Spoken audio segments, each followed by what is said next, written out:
వరుస ఎదురు దెబ్బలతో కంగుతిన్న బీఆర్ఎస్ మళ్లీ పాత మూలాలను వెతుక్కుంటోందా? ఉద్యమ స్ఫూర్తిని దెబ్బతీసిన పార్టీ పేరు మార్పు అంశాన్ని పునఃసమీక్షిస్తోందా? తెలంగాణ పాలిటిక్స్ లో మరోసారి టీఆర్ఎస్ ఎంట్రీ ఇవ్వనుందా? గులాబీ బాస్ కేసీఆర్ బీఆర్ఎస్ ను టీఆర్ఎస్ గా మార్చాలని ప్లాన్ చేస్తున్నారా? పార్టీ పేరులో భారత్ కు బై బై చెప్పి మళ్లీ తెలంగాణను చేర్చాలని భావిస్తున్నారా? అందుకే నేతలు కొత్త కండువాలను కబోర్డ్లో పెట్టి మళ్లీ పాత కండువాలు మెడలో వేసుకుంటున్నారా? పటాన్చెరు సమావేశంలో హరీష్ రావు టీఆర్ఎస్ కండువా ధరించడం దేనికి సంకేతం? ఈ అంశంపై పొలిటికల్ సర్కిల్స్ లో సాగుతున్న చర్చ ఏంటి?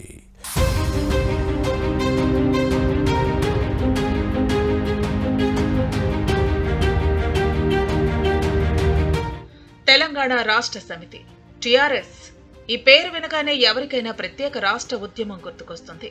తెలంగాణ రాష్ట్ర సాధనే ఏకైక అజెండాగా ఆవిర్భవించిన పార్టీ ప్రత్యేక రాష్ట్ర ఉద్యమం ఉవ్వెత్తున ఎగసిపడేలా చేసి ప్రజలకు చేరువైంది. 2001 ఏప్రిల్ 27న హైదరాబాద్ జలదృశ్యంలో తెలంగాణ రాష్ట్ర సమితి ఆవిర్భవించింది. కేసీఆర్ ఏర్పాటు చేసిన టీఆర్ఎస్ తొలినాళ్లలో పొలిటికల్ గా సవాళ్లను ఎదుర్కొన్నప్పటికీ టార్గెట్ రీచ్ అయింది. తెలంగాణ సిద్ధించిన తర్వాత 2 పర్యాయాలు అధికార పగ్గాలు చేపట్టింది. ఆర్థికంగా మెంబర్షిప్ పరంగా బలమైన రాజకీయ పార్టీగా గుర్తింపు తెచ్చుకుంది. అలాంటి టీఆర్ఎస్ ను జాతీయ రాజకీయాల కోసమని పార్టీ అధినేత కేసీఆర్ బీఆర్ఎస్ గా మార్చారు. సరిగ్గా 2 ఏళ్లు కూడా గడవక ముందే మళ్లీ పార్టీ పేరును భారత రాష్ట్ర సమితి నుంచి తెలంగాణ రాష్ట్ర సమితిగా మార్చాలని ఆలోచన చేస్తున్నట్టు పొలిటికల్ సర్కిల్స్ లో టాక్. ఇటీవల పార్టీలో జరుగుతున్న కొన్ని పరిణామాలు ఇందుకు బలాన్ని చేకూర్చుతున్నాయి.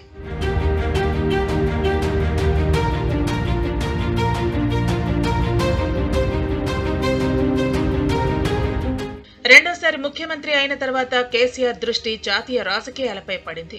నేషనల్ పాలిటిక్స్ లో కీ రోల్ ప్లే చేసి చక్రం తిప్పాలనుకున్నారు. జాతీయ రాజకీయాలను శాసించాలని భావించారు. టీఆర్ఎస్ ప్రాంతీయ పార్టీగా ముద్రపడిన నేపథ్యంలో నేషనల్ లెవెల్లో ప్రజలు రిసీవ్ చేసుకోరని భావించారు. పేరు మార్చాలనుకున్న వెంటనే యాక్షన్ ప్లాన్ స్టార్ట్ చేశారు. 2022 అక్టోబర్లో తెలంగాణ రాష్ట్ర సమితిని భారత రాష్ట్ర సమితిగా మార్చేశారు కేసీఆర్. ఢిల్లీ నుంచి దేశాన్ని పాలించాలన్న ఉద్దేశంతో హస్తినలో ముందుగా అద్దె భవనంలో బీఆర్ఎస్ కార్యాలయాన్ని ప్రారంభించారు. ఆ తర్వాత శాశ్వత భవనం నిర్మించారు. పక్కనే ఉన్న ఆంధ్రప్రదేశ్ పాలిటిక్స్ లో అడుగు పెట్టాలని భావించిన కేసీఆర్ మాజీ ఐఏఎస్ అధికారి తోట చంద్రశేఖర్ ను అధ్యక్షుడిగా నియమించారు. ఈయన గుంటూరులో ఏకంగా పార్టీ కార్యాలయాన్ని ప్రారంభించారు. ఇక కేసీఆర్ మహారాష్ట్రపై స్పెషల్ ఫోకస్ పెట్టారు.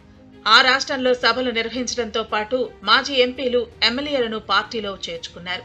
షోలాపూర్లో పార్టీ కార్యాలయాన్ని అట్టహాసంగా ప్రారంభించారు.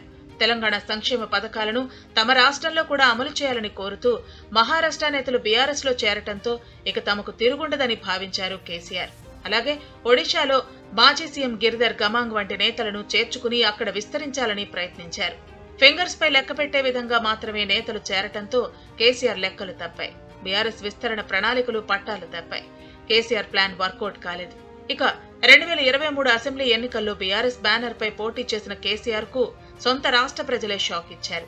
ఆ తర్వాత జరిగిన పార్లమెంటు ఎన్నికల్లో డకౌట్ అయింది. బోణి కూడా కొట్టలేకపోవడంతో లోక్సభలో ప్రాతినిధ్యం కోల్పోయింది. ఇక ఇప్పుడు ఎమ్మెల్యేలు ఎమ్మెల్సీలు కండువాలు మార్చేస్తున్నారు. కారు దిగి కాంగ్రెస్ లో చేరుతున్నారు. ముఖ్య నేతల వలసలతో ఉక్కిరిబిక్కిరి అవుతోంది బీఆర్ఎస్ అధినాయకత్వం. ఈ పరిణామాలు అన్నింటికీ పార్టీ పేరును మార్చడమే కారణమని భావిస్తోంది. పార్టీ వర్గాల వాయిస్ కూడా ఇదే. తెలంగాణ మూలాలను మర్చిపోవడంతోనే వరుస ఎదురుదెబ్బలు తగులుతున్నాయని బీఆర్ఎస్ లో టాక్. దీంతోనే ఇప్పుడు పాత మూలాల్లోకి వెళితే మినహా పార్టీ బతికే పరిస్థితి లేదని భావిస్తున్నారు.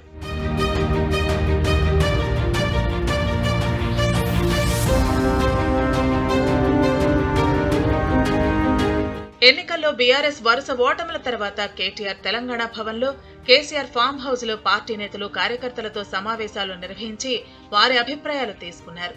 టీఆర్ఎస్ ను బీఆర్ఎస్ గా మార్చడంతోనే ఓడిపోయామని పార్టీలు తమ వాయిస్ ను వినిపించారు. పార్టీ పేరును మళ్లీ టీఆర్ఎస్ గా మార్చాలని సూచించారు. ఎక్కడ ఏ సమావేశం పెట్టినా క్యాడర్ నుంచి ఇదే డిమాండ్ వస్తోంది. మరోవైపు నేతలు కూడా పార్టీ పేరు మార్పుపై కీలక కామెంట్స్ చేస్తున్నారు. ఇటీవల మానుకొండూరులో జరిగిన పార్టీ కార్యకర్తల సమావేశంలో మాజీ ఎంపీ బోయినపల్లి వినోద్ కుమార్ పార్టీ పేరు మార్చడంతోనే ఓడిపోయామన్న వాదాన్ని వినిపించారు. నేమ్ చేంజ్ లో గేమ్ చేంజర్ గా మారాలనుకున్న పార్టీకి తెలంగాణతో బేగుబంధం తెగినట్లు అయిందన్న వ్యాఖ్యలను అందరినీ ఆలోచనలోకి నెట్టాయి. తెలంగాణతో బంధం విడిపోకుండా అధినేతతో తాను మాట్లాడతానని చెప్పటం పొలిటికల్ సర్కిల్స్ లో హాట్ టాపిక్ గా మారింది. ఇక మాజీ మంత్రి శ్రీనివాస్ గౌడ్ కూడా తాము ఇక నుంచి పార్టీ పేరును టీఆర్ఎస్ గానే పిలుచుకుంటామని చెప్పటం చర్చనీయాంశంగా మారింది.